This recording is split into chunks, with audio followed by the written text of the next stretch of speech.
Jo vaig arribar a Suïssa acusada d'un delicte de rebel·lió. I van explicar a tothom que jo feia ús de la violència per defensar les meves idees. I sabeu què van fer quan vaig arribar allà? Em van escoltar. I vam sortir de Catalunya i tothom ens va escoltar. Perquè hi havia un terra democràtic. Podíem defensar la independència del nostre país.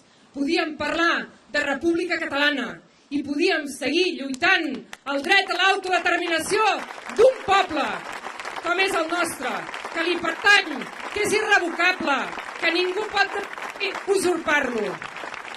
Ens van escoltar i no es van quedar només en l'escolta, ens van ajudar.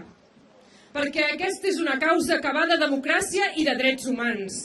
I guanyem, perquè hem guanyat.